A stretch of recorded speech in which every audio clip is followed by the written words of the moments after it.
السلام علیکم ناظرین، آپ دیکھ رہے ہیں کیپٹل اسپیشل. میں ہوں شاہزیب ملک. ناظرین، آج جو شخصیت ہمارے ساتھ موجود ہیں کسی طرف کے محتاج نہیں ہیں اور کافی میڈیا کی زینت بھی بن رہے ہیں. شیر افضل مروت صاحب، بہت شکریہ سر آپ کے ٹائم کا. قصے تو چل رہے ہیں کیوں نکالا سے اور پارٹی میں ہیں یا نہیں، یہ چیزیں تو آپ سے پوچھیں گے ہی نہیں.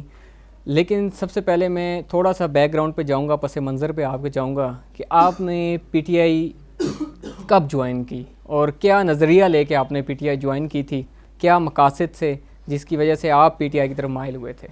بہت شکریہ شاہ صاحب. میں نے پاکستان تحریک انصاف 2017 میں شمولیت کی. 2018 میں نے پارٹی کے الیکشن کے لیے اپلائی کیا ٹکٹ کے لیے. پارٹی نے ٹکٹ نہیں دیا تو میں نے پارٹی کے امیدواران کو سپورٹ کیا، جس میں سے آج بھی ہمارے محترم جوہر محمد خان صاحب ایم پی اے ہیں اسی حلقے سے. بعض لوگ میرے کاغذات نامزدگی جمع کر لیتے ہیں لوگ اور بعد میں وڈرا نہیں کرتے ہیں تو 150 ووٹ پڑ جاتے ہیں غلطی سے یا نشان کو، تو وہ بھی پی ٹی آئی کی آفیشیل میڈیا ٹیم ٹرالنگ کرتی ہوئی مجھے بتاتی ہیں کہ حیثیت آپ کی یہ ہیں. کم بختوں میں اپنے قبیلے کے یونین کونسل ہمیشہ سے جیتتا آیا ہوں. 4 5 یونین کونسل کے ناظمین میرے منتخب ہوتے آئے ہیں جہاں لکی مروت میں. اور میرا جو ایک انکل تھے وہ 2-3 دفعہ ایم پی اے منتخب ہوئے. میرا father in law member national assembly رہے ہیں عبد المالک خان. تو 2017 میں پارٹی جوائن کی اسد قیصر صاحب کے وساطت سے، اور زلفی بخاری صاحب کے والد صاحب جو ہیں انہوں نے مجھے خان صاحب سے ملوایا. اس سے پہلے بھی میری خان صاحب سے 2-3 دفعہ انٹریکشن ہوئی تھی پی ٹی آئی جوائن کرنے سے قبل. لیکن اس کی وجہ پی ٹی آئی جوائن کرنے کی وجہ یہ تصویر بنی تھی. وہ جو پیچھے ہے نا، جو خان صاحب اور میں بیٹھے ہیں، یہ پشاور میں جب پرویز خٹک صاحب وزیر اعلیٰ تھے تو ایک قانون کی ڈرافٹنگ میں نے کی، ویسل بلوور لا اس کو بولتے ہیں. اس پہ خان صاحب کو میں نے پریزنٹیشن دی وہاں پوری کابینہ کو بحیثیت وکیل، اور یہ 2017 کی تصویر ہے. تو وہاں تصویر میں مرحوم اکرام اللہ خان جو سردار عنایت اللہ خان گنڈپور جو ہمارے ایک معتبر وزیر اعلیٰ گزرے ہیں، ان کے بیٹے ہیں، اللہ جو ہیں انہیں جنت نصیب عطا کرے. تو وہ جو سردار اکرام اللہ خان بعد میں شہید ہوئے، ان کو جو ہیں ٹیررسٹ نے مارا. تو اکرام اللہ خان نے جو ہے خان صاحب کو کہا کہ یہ مولانا صاحب کے ساتھ ہیں، ان کو پی ٹی آئی میں ہونا چاہیے. تو خان صاحب نے مجھے کہا کہ وہ اکرام اللہ خان مجھے جج صاحب بلایا کرتے تھے کیونکہ میں ان کے علاقے میں جج رہا ہوں کئی دفعہ. تو انہوں نے کہا جج صاحب جو ہیں وہ ان کے ساتھ ہیں، مولانا صاحب کے ساتھ ہیں. تو خان صاحب نے کہا اب جیسے ڈائنامک آدمی کو میرے ساتھ ہونا چاہیے. اچھا، اس شام کو پی ٹی آئی آفیشیل جو میڈیا ہیں وہاں سے یہ تصویر جو ہے ریلیز ہوئی. تو اس نے جو ہے جو یو آئی میں میرے لیے بڑے مسائل پیدا کر دیے مولانا صاحب سے. ویسے بھی میں مولانا صاحب جو تھے ان کے ساتھ 7-8 سال ہمارے قبیلے کو ہو چکے تھے، لیکن کوئی انہوں نے جو ہے قابل غور نہیں سمجھا تھا. تو لہٰذا یوں ہم پی ٹی آئی میں آئے. اور اس کے بعد جو ہے 2018 میں جب حکومت آئی تو 2023 تک جب گورنمنٹ چلی تو اسد قیصر صاحب جو ہیں وہ میرے مربی بھی ہیں، میرے بزرگ بھی ہیں، میرے دوست بھی ہیں. میں ان کا وکیل بھی ہوں تقریباً ان کے تمام کیسز میں. ان کے ساتھ میرا رابطہ رہا. پارلیمنٹری جو نیشنل اسمبلی کے سروسز میٹر کی وکالت میں کرتا تھا، یعنی ان کا وہ ایک پارلیمانی لیگل ایڈوائزر تھا. لیکن باقی کی پی ٹی آئی میں کوئی عملی میرا سیاست میں، چونکہ حکومت تھی تو کوئی ایسا کردار نہیں تھا. حکومت میں آنے کے بعد جو ہے میرے ویسی روابط جو ہیں وزیروں وغیرہ سے کم تھے. خان صاحب سے کئی ایک ملاقاتیں ہوئی. تو 2022 میں جب 22 کے اینڈ میں اور جب 23 میں یہ پرچے شروع ہوئے، جب حکومت چلی گئی، تو اس کے بعد جو ہے میں چونکہ فوجداری پریکٹس میں آپ کو علم ہے کہ یہاں اسلام آباد میں ایک نام ہے، تو انہوں نے خان صاحب کی خواہش پہ میں نے ان کی لیگل ٹیم کو جوائن کیا. پھر ان کے مقدمے لڑنے شروع کیے. پھر 2023 میں جب یہ 9 مئی ہوا تو 9 مئی کے بعد جو ہے سیاسی افق پہ آیا اور ساتھ میں خان کا ترجمان بھی بنا، ان کا وکیل بھی بنا، ان کے لیے کنونشن جلسے جلوس بھی کیے. ساتھ میں دیگر پارٹیوں سے جو ہیں میڈیا پہ میں پارٹی کا موقف بھی بتاتا رہا. آپ لوگ اس وقت تھے. تو لہٰذا یوں پی ٹی آئی میں میرا سفر ہے. 9 مئی میں جب 8 فروری کو الیکشن ہو گئے تو میرا ایک اور سفر کا آغاز ہو گیا. اس میں جو ہے میری ٹرالنگ شروع ہو گئی. اپنوں نے مجھے جو ہے بے توقیر کرنا شروع کیا، غداری کے فتوی دیے. تو ابھی انہی کا تسلسل ہے کہ تیسری دفعہ نکالا گیا ہوں. میں نے کہا ایک مقبولیت آپ کی اڑان چڑھ رہی تھی، پھر آپ کو پارٹی سے نکالا گیا، پہلے بھی خان صاحب سے آپ کو ملاقات ہوئی، ڈسکشن ہوئی، آپ نے معاملات سارے سیٹلمنٹ ہو گئی، پارٹی میں واپس آ گئے، پھر آپ کو پارٹی سے ہٹا دیا گیا، ایک بیان جاری ہو جاتا ہے. اب خان صاحب سے آپ ملاقات کر کے ساری چیزیں واضح کر دیں گے کون لوگ ہیں جو آپ کو بار بار اس طرح، کیونکہ ایک شخصیت ہے، بار بار اس طرح نکالنا پارٹی سے یہ ایک بندے کی انسلٹ بھی ہوتی ہے، اور تو اس کو لائے عمل کیا بنائیں گے اگر خان صاحب سے ملاقات بھی آپ کی نہیں کروائی جاتی تو؟ شاہ زیب دو نتائج آئے ہیں. دیکھیے 8 فروری تک تو ہم وفادار بھی تھے اور تابع دار بھی تھے اور قبول بھی تھے. 8 فروری کو الیکشن ہونے کے بعد جب یہ لیڈرشپ آئی تو انہوں نے مجھے ہی تختہ مشق بنا دیا اور پھر یہ سلسلہ شروع ہو گیا. نکالا، نوٹس ہیں، ڈسپلن ہیں، آگے چل پیچھے پھر دائیں دیکھ بائیں. یہ انہوں نے فوجی ڈسپلن میرے لیے بنا لیا ہے کہ جناب اب یہ ڈسپلن ہے. ثوابی کے جلسے میں ہاتھ ہلایا، زمین پھٹ گئی ہے کیونکہ آپ نے کھڑے ہو کے نعرہ لگانے والوں کو ہاتھ ہلایا. یہ ڈسپلن ہے. جناب سیکرٹری جنرل تقریر کر رہے تھے، آپ کیوں کھڑے ہو گئے؟ وہ کیوں نہ کھڑا ہوتا جب نیچے سے پنڈال سے نعرے ہو رہے تھے. اور یہی کام میں نے محمود خان چکری صاحب کی تقریر کے دوران کیا، اسد کیسر صاحب کی تقریر کے دوران کیا. جب بھی نعرے لگتے تھے میں اٹھ کھڑا ہو جاتا تھا. دیکھیں 2 نتیجے ہوئے. ایک تو بات یہ ہے کہ یہ بے توقیری کا لامتناہی سلسلہ ہے. یہ جتنا میرے ساتھ ہوا نا، میں اب ڈیٹ ہو گیا ہوں. ڈیٹ سمجھتے ہیں نا، اس پہ کوئی چیز اب اثر ہی نہیں کر سکتی ہے. مجھے بہت سے دوستوں نے مشورہ دیا، اس طرح پہلے نکالا پھر نوٹس پھر نکالا. اس وقت بھی یہی دوست کہتے تھے کہ منہ بند رکھو، تو میں منہ بند رکھتا تھا تو پھر بحال ہو جاتا تھا، پھر یہ لوگ پھر وہی کام شروع کر دیتے تھے. اب میں منہ بند نہیں کروں گا. بحال کرنا ہے تو کریں، نکالا تو ویسے ہی آپ نے ہیں. لیکن ایک کام ہے، خان کو چاہیے کہ اس مسئلے کو وہ خود ہی ختم کر سکتا ہے. ان کی کیا جرت ہو سکتی ہے اگر خان کو شٹ اپ کال دے؟ مطلب یہ ہے کہ خان ہی ان کو کہیں یہ کسر پسر کیا ہے؟ جناب ڈسپلن کی خلاف ورزی ہو گئی ہے. کوئی آپ کے پاس الزام ہی نہیں ہے میں نے کیوں نکالا. تو لہذا میں اگر خان صاحب سے ملوں گا، جو انہوں نے بلاوا بھیجا ہے، میں ان کو کہوں گا کہ یہ اگر آپ دوبارہ مجھ سے یہ توقع رکھیں نا کہ ایسے مسائل پیدا نہ ہو، تو پہلے ان لوگوں کو خاموش کرو. آفیشیل میڈیا جو پی ٹی آئی کی ہیں، پی ٹی آئی والنٹیئرس کی بات نہیں کر رہا ہوں، وہ بڑے بہترین لوگ ہیں. جو پی ٹی آئی آفیشیل پہ جن لوگوں نے قبضہ کیا ہوا ہے، وہ لوگ جو ہیں اب آفیشیل کے بجائے وہ کچھ اور بھی بننا چاہتے ہیں. وہ بیسیکلی پارٹی کو اپنے ہی انداز سے چلانا چاہتے ہیں، اور وہ کہتے ہیں کہ کوئی ان کے اس نقطۂ نظر سے اختلاف کرے گا تو غدار ہے. کوئی اور پھر ان کی ٹرالنگ کا شکار ہوتا ہے، اور بیچ میں لوگ گالم گلوچ کے ساتھ آ جاتے ہیں. لہٰذا ایسا نہیں چلے گا. گالم گلوچ پہ اور بلنگ پہ آپ ہم سے نہیں منوا سکتے ہیں. میں اب جاؤں گا خان کے پاس، میں کوئی ممبرشپ اور پارٹی میں واپس لینے کے یہ نہیں کروں گا. میں یہ کہوں گا کہ یہ ہوا کیوں ہے، اتنی بار کیوں ہوا ہے، اس کے ذمہ داران جو ہیں ان کو کوئی سزا ملنی چاہیے. اور یہ ڈسپلن نامی چڑیا میرے لیے بنی ہے. کون سا ڈسپلن، کس چیز کا ڈسپلن؟ میں نے خان کے خلاف کوئی بات کی، میں نے پارٹی کے کاس کے خلاف کوئی بات کی، پارٹی کے نیریٹو کے خلاف بات کی. انفرادی طور پہ 2 لوگوں میں تنازع ہوتا ہے، پارٹی سنبھالتی ہے، سلجھاتی ہے، بجائے اس کی کہ پارٹی کسی کے ساتھ سائیڈ لے لے. اور یہ اگر سائیڈ لینا شروع ہو گیا تو لہذا پھر تو کسی کا فیوچر نہیں ہے. میرے بعد کسی اور کی باری آئے گی، پھر کسی اور کی باری آئے گی. اور ابھی گلگت بلتستان کے الیکشن ہے، تو گلگت بلتستان الیکشن میں خالد خورشید صاحب تو بیچارے بے بنیاد کیس میں جو ہیں اتنی سزا ہو گئی ہے. تو آپ سے سوال ہیں کہ پارٹی جو ہے وہاں کمپین کس سے کروائے گی؟ اور گلگت بلتستان کے لوگوں سے پوچھو نا کہ وہ نہیں چاہتے ہیں کہ میں ان کے پاس جاؤں. پارٹی کا کمپین پہلے بھی میں نے چلایا ہے. ابھی آپ کہتے ہیں عید کے بعد آپ نے جلسے جلوس کرنے ہیں، احتجاج کرنی ہے، تو آپ کو میری خدمات درکار ہوگی. تو لہٰذا میں یہ خدمات کوئی بیچتا تو نہیں ہوں، احسان تو نہیں جتاتا ہوں. یہ کیا کہ گلگت بلتستان جاؤں گا تو واپس کوئی شرافت سے آؤں گا؟ مار بھی پڑے گی، پرچے بھی ہوں گے، پکڑ دکڑ بھی ہوگی، سب کچھ ہوگا، لیکن پرواہی نہیں ہے.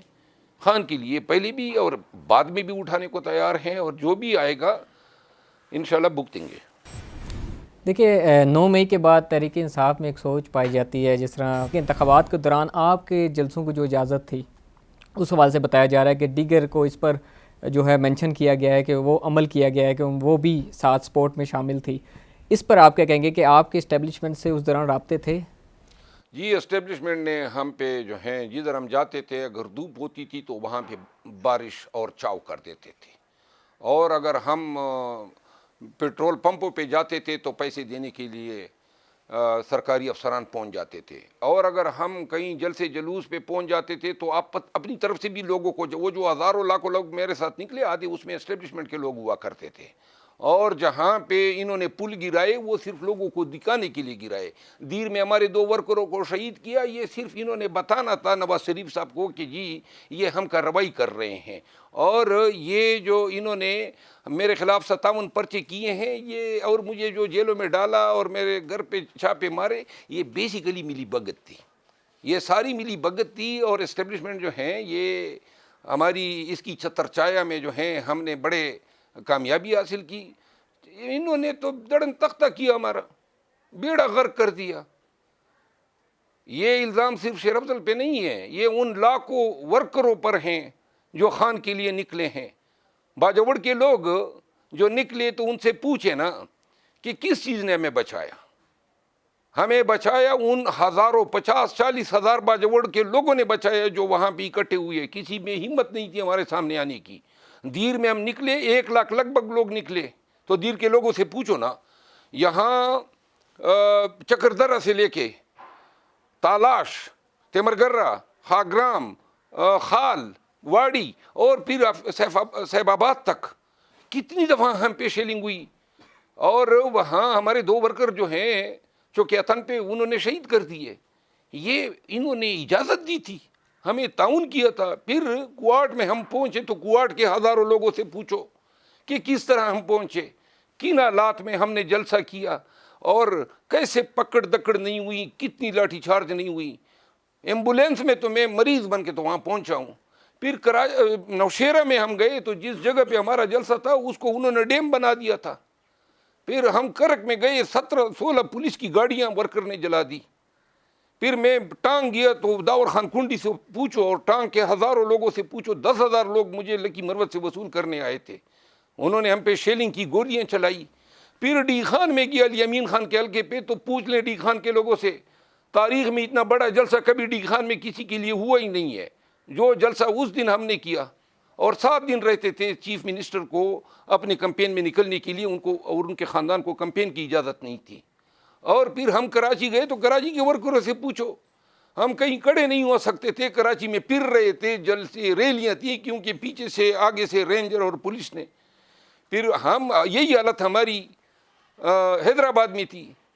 فیصل وہاں ہمارا امیدوار تھا, اس سے پوچھیں کس طرح ہم نے جلسے کیے. جدھر ہم نے جلسہ کرنا تھا وہاں پہ ڈیم بنا دیا تھا. پھر میرپور خاص ہم 4 بجے پہنچے, بڑی آسانیاں دی, بڑی سہولت کاری کی. اور اس پورے پروسیس میں میرے گھر جلائے گئے, میرا بردر ان لا مرڈر ہوا, معلوم کیا تو اور شہید ہوا. میرے وکالت جو ہیں آپ کو پتہ ہے اس کا دڑن تختہ ہو گیا, اور FIR ہوئیں, جیلوں میں گئے, بچے نفسیاتی مریض بن گئے. اب اللہ کے فضل سے نکال بھی دیے گئے. بہت بہت شکریہ. اچھا, آپ کی شخصیت میں ایک خاص منفرد انداز ہے, آپ کو لوگ پسند بھی اس وجہ سے کرتے ہیں. تو یہ ابھی پارلیمنٹ لاجز میں جب آپ کی انٹری ہوئی تھی تو حکومتی سائڈ سے آپ انٹر ہوئے تھے, اس کی کیا لاجک تھی, اس کو تھوڑا واضح. نہیں, حکومتی سائڈ سے تو انٹر نہیں ہوا. نہیں, آپ حکومتی سائڈ سے داخل ہوئے تھے. نہیں, کوئی حکومتی سائڈ نہیں ہوتا ہے. آپ یہ تو انٹرنس ہیں, انٹرنس میں حکومت کی انٹرنس تو نہیں ہوتی ہے کہ حکومت یہاں سے داخل ہوگی یا اپوزیشن یہاں سے داخل ہوگی. میں تو اسپیکر صاحب کا جو کرسی ہے اس کے بائیں جانب سے, اس کے کیونکہ اسپیکر کے دفتر سے میں آیا تو اسی سے میں انٹر ہو گیا. اور میرا خیال ہے کہ میں تو اس سے کئی دفعہ داخل ہو چکا ہوں. مجھے دیکھیں, اگر اس کو بھی حکومت میاں نواز شریف کی حکومت اب مجھ پہ مہربان ہو گئی ہے, اسٹیٹ بینک کا گورنر مجھے بنائیں گے. خدا کا خوف کرو یار. اچھا, یہ بتا دیں, پارٹی سے نکالے جانے کے بعد آپ تحریک انصاف کے اکاؤنٹس کی آڈٹ کی بات اکثر کرتے ہوئے نظر آئے ہیں جب بھی آپ نے گفتگو کی ہے. تو آپ کیا سمجھتے ہیں, آڈٹ ہونا چاہیے؟ آپ کو کیا لگتا ہے پارٹی جو فنڈز ہیں اس میں کرپشن ہو رہی ہے؟ یہ نکالے جانے کے بعد نہیں کیا ہے, پارٹی میں ہوتی ہوئی ہے, یہ آوازیں میں نے بلند کی ہے. یہ ان چند آوازوں میں سے ایک آواز ہیں جو پسند نہیں کی جاتی ہیں. آڈٹ کا میں نے کہا ہے نا, میں نے خرد برد کا الزام تو نہیں لگایا ہے. آڈٹ کی بات کر رہے ہیں. آڈٹ کرے نا, پارٹی فنڈ ہے, وکلا کے فنڈ ہیں, ڈیجیٹل میڈیا کے فنڈ ہیں, تو یہ ان چیزوں کا آڈٹ ہونا چاہیے نا. لوگ ڈونیٹ کرتے ہیں خان کے نام پہ, پیسے دیتے ہیں, تو ان پیسوں کا ہمیں آڈٹ کر کے ان کو بتانا چاہیے کہ ہم صحیح جگہ پہ صرف کر رہے ہیں, بس دیٹس آل. کے پی کے میں جب کرپشن کی آواز لگائی گئی تو بانی پی ٹی آئی تک جب صحافیوں نے کہا کہ کرپشن ہو رہی ہے تو بانی پی ٹی آئی تب لا علم تھے. لیکن جس طرح آپ کہتے ہیں کہ کچھ مخصوص لوگ جاتے ہیں پھر خان صاحب کو آگاہ کرتے ہیں, اسی طرح کے پی کے کی کرپشن کے بارے میں پھر اس طرح بتایا گیا, تو پھر خان صاحب نے کہا کہ اب وہاں پر بھی جو ان سے علی مین گنڈا پور کو کہا کہ کرپشن کے حوالے سے بات کی ہے. ابھی آپ کو علی مین گنڈا پور نے بھی خاموشی کے لیے ایک پیغام بھجوایا تھا جس پر آپ نے بھی کہا تھا. دیکھیے, علی امین خان کی حکومت پہ کرپشن کا الزام جو ہیں بیسیکلی اس کو نفسیاتی دباؤ میں لانے کی ایک کوشش ہے, اور ان میں بھی اپنے لوگوں کا ہاتھ ہے. کون سی کرپشن؟ مطلب ایک سال ابھی ان کو ہوا نہیں ہے. جب 2 مہینے نہیں ہوئے تھے, شکیل خان کا جو واقعہ ہوا تھا وہ ایک انفرادی اختلافات تھے. اس سے حکومت ہی کرپٹ ہو گئی, یا شکیل خان کرپٹ ہو گئے, یا علی امین خان کی حکومت کرپٹ ہو گئی. آج تک سوشل میڈیا کا دور ہے, سوشل میڈیا کا دور ہے, سائنس ٹیکنالوجی ترقی کر گئی ہے, موبائل میں ساری چیزیں جو ہیں دنیا جہاں کی سٹور ہو جاتی ہے. تو کوئی ایک سکینڈل آیا ہے کے پی اے کی امت کا, ایک سکینڈل, اور بدامنی سے نپٹ رہے ہیں. جو اس حکومت نے جو پالیسیاں اپنائی ہیں, فیڈریشن نے, فیڈرل گورنمنٹ نے ہمیں اپنے قرضے دیے ہیں, تقریباً 54 ارب روپے جو ہیں ان کے ذمہ ہائیڈل نیٹ میں ہمارا قرضہ ہے. کے پی جو ہیں پہلا صوبہ ہیں جس نے آئی ایم ایف کے شرائط کو میٹ کیا اور اپنا جو واجب الادا قرضہ تھا وہ ادا کر دیا.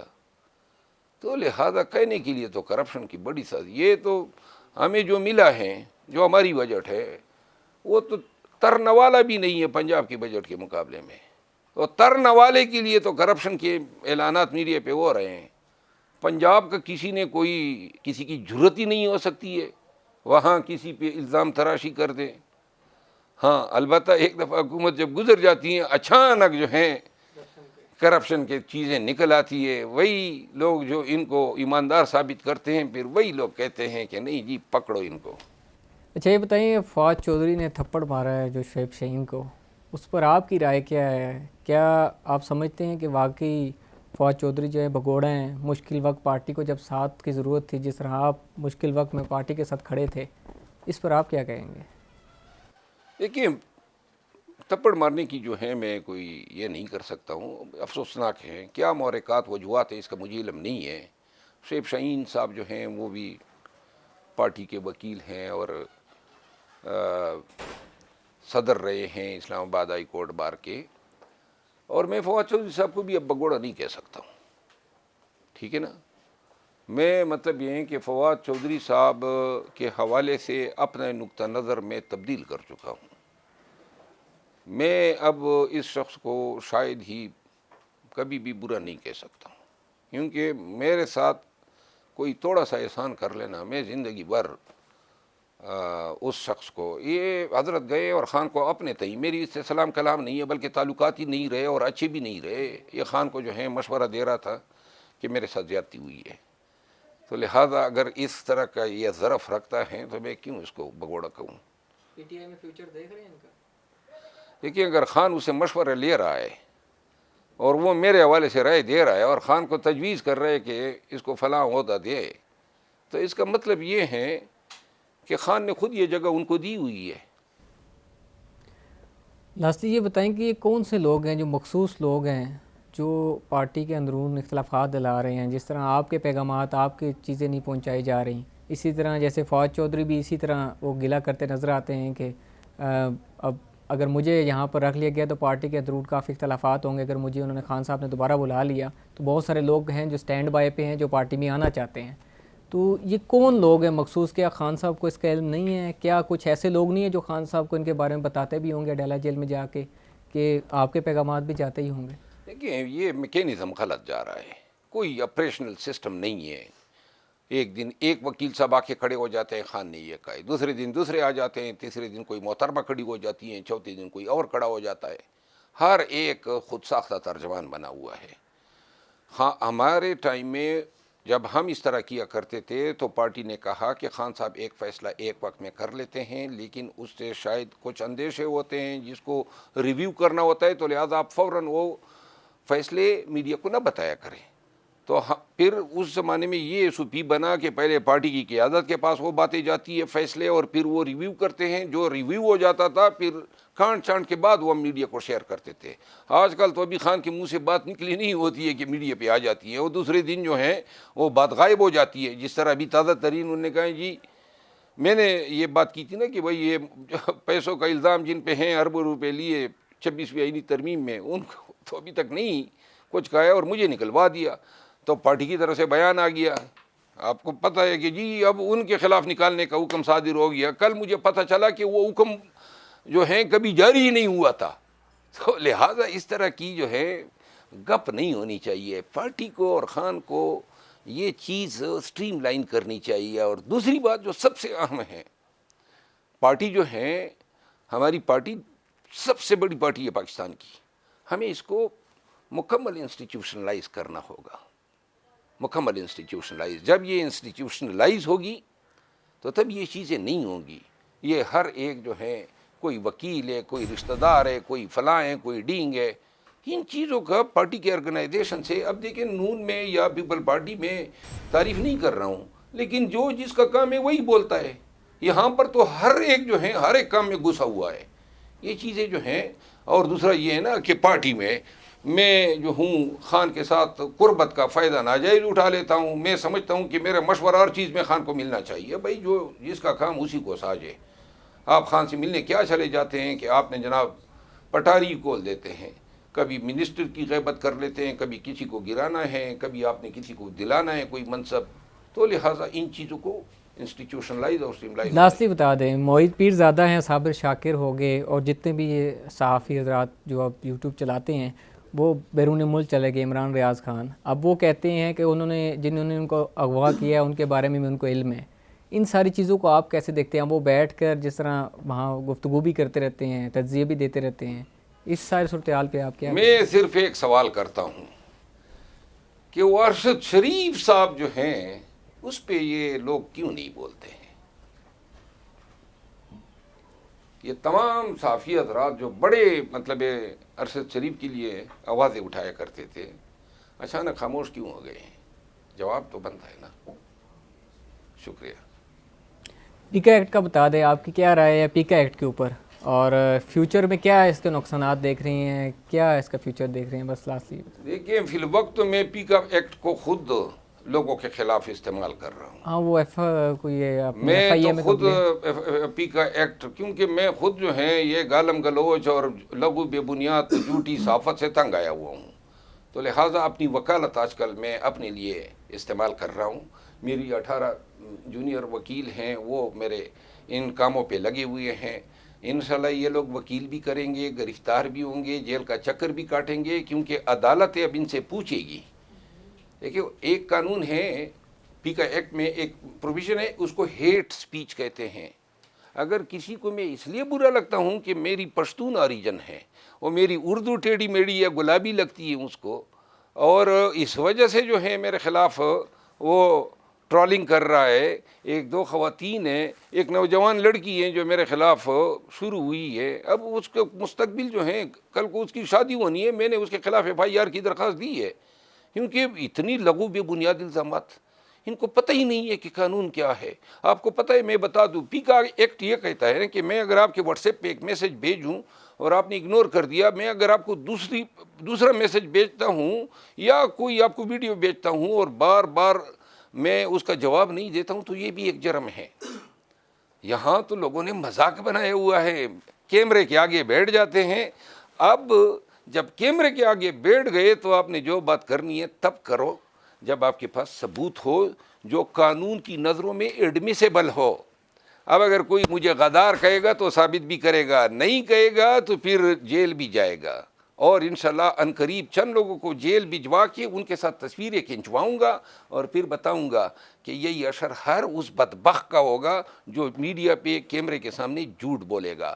جو بھاگے ہوئے ہیں نہیں ہیں پاکستان میں ان کے پاسپورٹ بھی بلاک کروں گا. ساری زندگی میں نے دوسروں کی عزت بچانے میں صرف کی ہے, وکالت کی ہے, تو لہذا یہ تو اپنا کیس ہے اور انشاءاللہ پوری بار میرے ساتھ ہوگی. اور میں نے ان لوگوں کے پاسپورٹ بھی بلاک کرانے ہیں اور شناختی کارڈ بھی. پہلے میں نے بہت سے معاف کیے, اب ذرا تھوڑے چند کو ذرا پیچھے سلاخہ کے پیچھے پہنچاؤں گا. تب جو ہیں اگر کوئی شرافت دکھائے گا اور کہے گا کہ ہم نے غلطی کی ہے تو شاید انسانیت سے پیش آؤں. کتنے لوگ ہیں؟ 18 لوگ ایک ہیں اور 7 اور ہیں, 3 اور ہیں. کس کے خلاف فوجداری ہیں, کچھ کے خلاف جو ہیں.